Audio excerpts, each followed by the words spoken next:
Hi, welcome back. This lesson covers some tips to get a better credit score and reduce your personal debt. See all the ads on TV that say, "We erase your bad credit," or "We can remove bankruptcies." Notice your gut reaction is to not believe them? Well, trust your gut. There's no quick fix for a low credit score, but that doesn't mean you are sunk. Quite the contrary. We've spoken to many people who have increased their scores by 100 points or more in less than a year. So first things first, if you want to boost your score, first you need to know what it is. So find out. We've discussed various websites in previous lessons, and you can help out our cause by connecting through the videocreditscore.com website. Next, in tackling a hard project of any kind, it's nice to get a few easy victories. When you clean your house, sometimes it's better to tackle the easy jobs first. Question, in your case, what's easier, paying off thousands of dollars in debt or removing incorrect items on your report that could be as detrimental to your score? Inaccuracies can be fixed in a few months, so that's the place to start. You want to read your report carefully and dispute any inaccuracies you have. So, we talked about disputes in our myths lesson. 25% of you may have score-impacting errors, so make sure you do this exercise, as it's usually easier than some of the next steps. Okay, you'll need to build a credit snapshot, and we'll show you an example.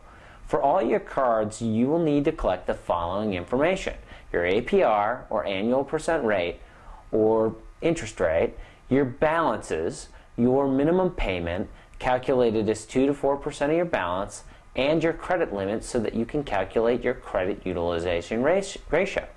In our example, Jamie has 3 cards. Yes, we know that's less than average, but we want to keep this simple. She's collected all the info: the card, the APR, the balance, her minimum payment, and her credit utilization. So let's take a look back at the credit score pie. High scores are all about managing the credit score factors, or the credit score pie. We think it's best to focus on the biggest pieces, which are payment history and amounts owed. Impacting these is critical to a great score, and here's how to have an impact. In our example, Jamie has paid her cards late. This could mean not paying at all or paying less than the minimum fee. First off, she must pay the minimum on time each month.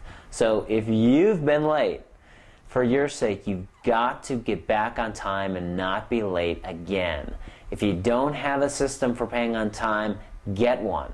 You'd be surprised how high a score someone can have just if they pay on time. I saw this firsthand at a university where a few students could pay more than the minimum, yet they had decent scores. So if you're late, your first goal is to be on time with minimum payments, and once you do this, then you want to be on time with more than the minimum. If you can't make your minimum payments each month, you may want to contact a non-for-profit credit counseling organization to assist you. So let's say Jamie has $500 a month to put towards her cards, and now that she's disciplined, she pays the $308 in minimum fees and then needs to apply the rest someplace else. In most cases, you want to pick the highest rate card first and apply all of it until it's paid off, and then the next highest card, and so on. Remember, in some cases, it helps the score more to pay off by how maxed out the card is, but both strategies have long-term positive impacts to your score. The key is paying above your minimum payments. Okay, let's say your kids beg you for a PlayStation 3 for $499, or maybe you want one yourself. A $499 charge will take almost 8 years to pay off doing the minimum payments, and less than 3 years to pay off if you double the minimum payment each month. By paying just the minimum, you've almost doubled your total cash paid. It's over $400 in interest. Let's say your credit card debt is now consolidated on a few cards, and so that they all have the same rates.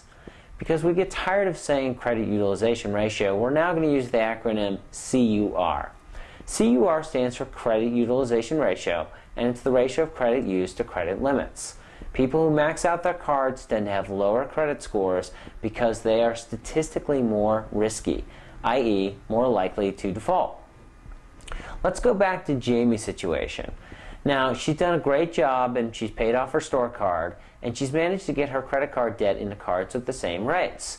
She needs to work on her individual CUR and her aggregate CUR. For her $500 to use, she wants to make the minimum on both and then apply the rest to the more maxed out card. In this case example, that's the MasterCard. See how the MasterCard has a 66% CUR versus the Visa at 50%? Making a bigger payment to the MasterCard in this example will allow her to lower her CUR. Once she gets these two CURs to be even, she will then want to split the funds to lower them both simultaneously. You've got to start working on your credit utilization ratio, or CUR. In addition to following Jamie's example, here are some other things worth trying, especially if you have gained a few score points as of late. You can apply some goodwill tactics. Call your credit card company and tell them you will switch providers unless they will raise your limits. This doesn't always work, but it might, as they really want your business. What does this do?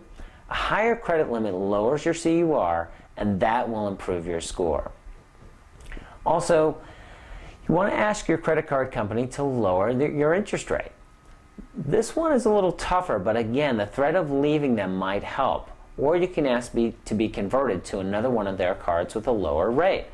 Note, this will lead to a hard inquiry, and this won't help your score so much as it will help you to pay less in interest and more in principal. And that should lower your balances. The next one is to make a payment on your card twice a month. Hey, you get paid twice a month most likely, so your monthly outlay will be the same, but this helps you incur less interest expense. And most of the online sites allow you to pay almost every day. So if you don't pay online, you can just simply write down the address and use your own envelopes. We look at goodwill tactics as an opportunity to reward yourself for good behavior. Look, behave badly and the credit issuer may lower your limit or raise your APR. So shouldn't you get a limit raise or an APR decrease if you're paying on time? Let's go back to the credit score pie. Okay, what about the length of credit history?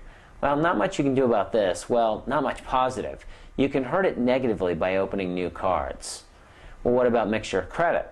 Well, not the best strategy to aim higher here by getting a mixture if your score is quite low. You probably want to leave this one until you're on more solid ground.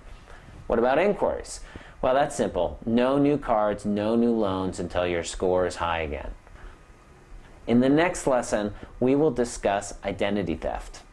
Remember, everyone's situation is different. Be sure to contact a financial advisor or a credit counseling professional before making important financial decisions. This VCast is for educational purposes only and is not a substitute for receiving personalized professional advice.